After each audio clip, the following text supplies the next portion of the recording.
This is the second episode where I cover conservation hero stories. Today, we're going to be talking about Zazou Saeed, who is a surfer and known for her prominence by stepping up and reducing single-use plastics in the Maldives. We're going to talk about her story, what happened, just a really quick summary. I want to highlight these ocean heroes, and we are just going to continue with these stories as I find them. So if you know of an ocean hero story, tell me about it. I'd love to hear from you about it. You can hear how to get a hold of me in this episode. Let's start the show. Hey everybody, welcome back to another exciting episode of the How to Protect the Ocean podcast. I'm your host, Andrew Lewin, and this is the podcast where you find out what's happening with the ocean, how you can speak up for the ocean, and what you can do to live for a better ocean by taking action. And on today's episode, we're going to be talking about a conservation hero story. We're going to be talking about local hero Zazou Saeed, who is a young Maldivian educator and ocean advocate, surfer, athlete, and through her work with youth groups and schools spreading awareness about ocean plastics. So she became a vocal campaigner against single-use plastics, particularly bottles, bags, and straws, using art, storytelling, and education. Zazou collaborated with NGOs like Zero Waste Maldives, Save the Beach, and Parley for the Oceans to build grassroots momentum for systematic change. She helped mobilize youth for beach cleanups, school programs, and citizen science initiatives. So here's the thing. The problem was that the Maldives faced an acute marine plastics pollution crisis.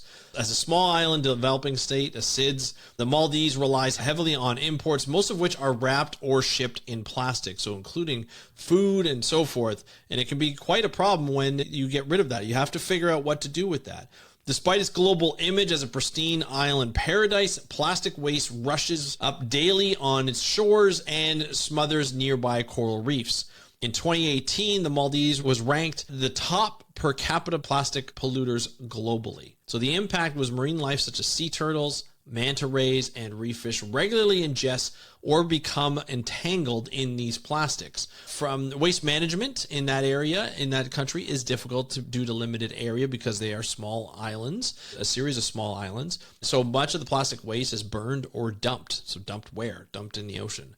Tourism, which is a major part of the economy, was a risk due to increasing waste visible on beaches and reefs. I want you to picture the Maldives. When you picture the Maldives, you picture pristine blue waters. You picture these white sand beaches. You picture beautiful hotels and resorts and beautiful areas, little towns and villages where people are just enjoying life on the reef. It's not an easy life for most people. It can be quite a difficult life because you have to import a lot of food. A lot of stuff is imported just to be able to survive and live like a lot of the rest of the places. But you have to be very careful how you live on these small islands. And a lot of them are very low on sea level rise. So sea level rise can impact them. A lot of things can impact them.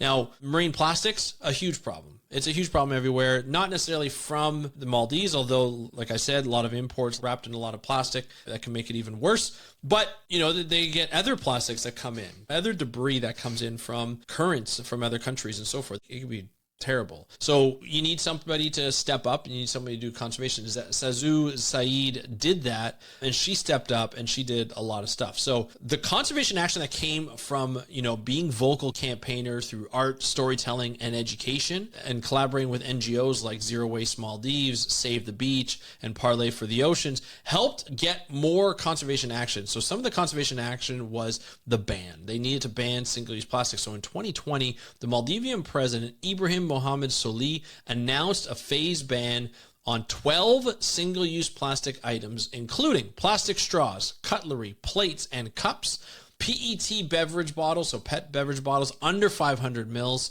and plastic bags and sachets. That covered most of the plastics that were out there, being a problem and nuisance for the Maldives. So Zazou's role, while not policymaker herself, Zazou's advocacy helped share public sentiment and political will through a bunch of media campaigns featuring Maldivian youth calling for plastic bans, testifying to the value of protecting island ecosystems, elevating the voices of school children and coastal communities directly affected by plastic pollution. So just by highlighting people and having them tell their stories through media campaigns allowed people to really understand and connect with the people who are there, right? It's not like major organizations that are talking about plastic bags and showing 4K video footage of, plastic pollution and making it really dim.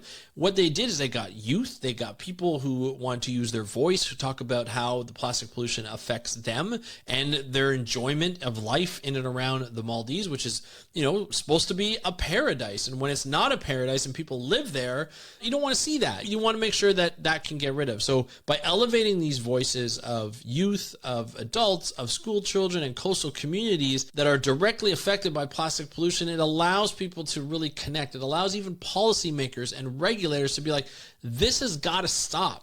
I don't want to see these faces on, posters, on video, and on the internet. I want to be able to make sure that we see these school children, these youth, these adults, happy, enjoying their coastal community, enjoying things. So the first thing, the implementation timeline, so the ban went in. It was a phased approach. So the first phase began June 1st, 2021, targeting imports of banned items. So that's interesting. And then they went, local businesses were given time to adapt and eco-friendly alternatives were promoted. So that's the first phase.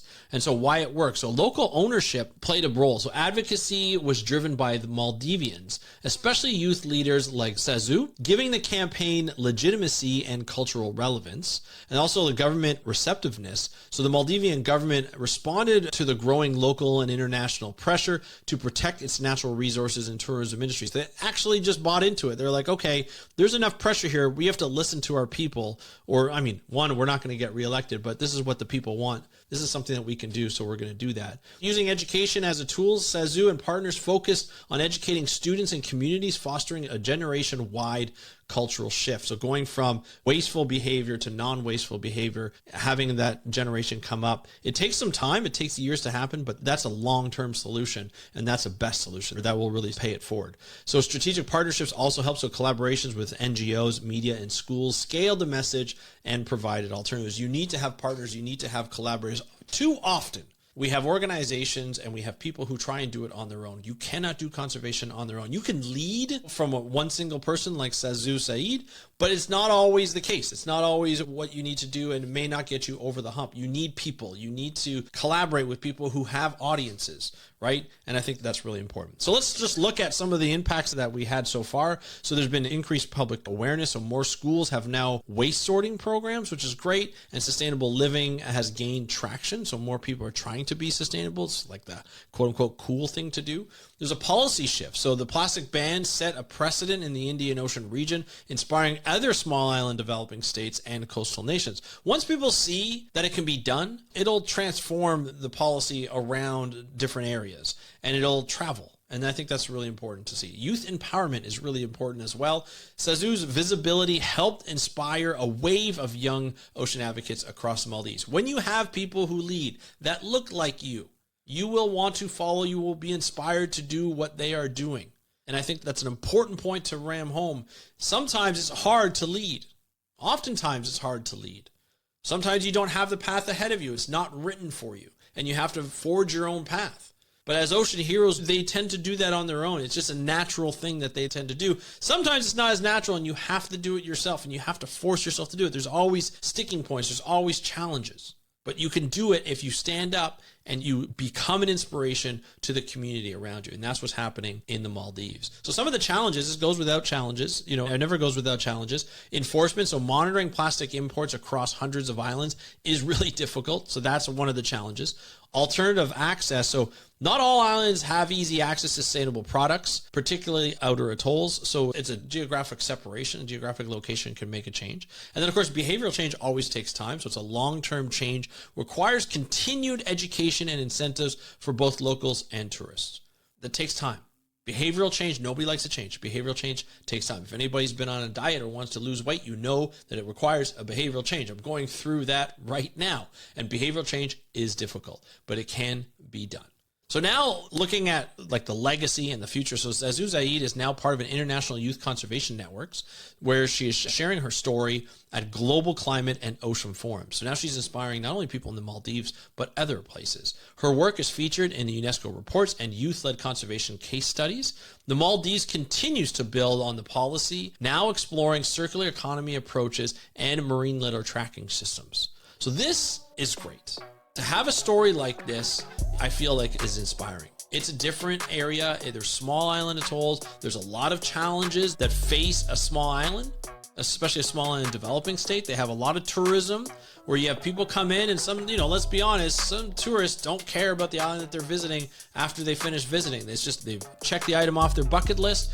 Maybe they polluted a little bit or they wrecked a reef by accident or something, but really they just go home and do their thing. It's not always, butterflies and puppies, right? When you go to a place like that and when you leave, not everybody's going to be perfect. So, that happens sometimes. So there's a lot of challenges in these small island states, especially when tourism is a big factor in their GDP.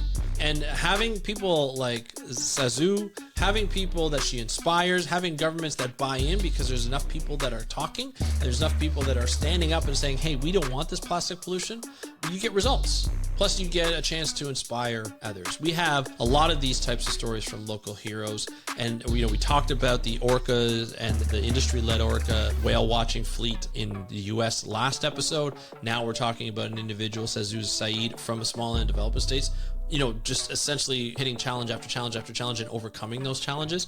And so we're going to cover more in time. Not going to say next episode, but we'll do more in time if you like these types of stories. If you know someone or some organization or, some local association that has done something similar or have been a local hero in conserving these local communities about their ocean, let me know. I'd love to hear from you. Hit me up on Instagram at How to Protect the Ocean. Leave a comment down below if you're watching this on YouTube, and don't forget to subscribe and hit that notification bell if you want to see more of this type of stuff. We're just talking about conservation. We're talking about how to protect the ocean.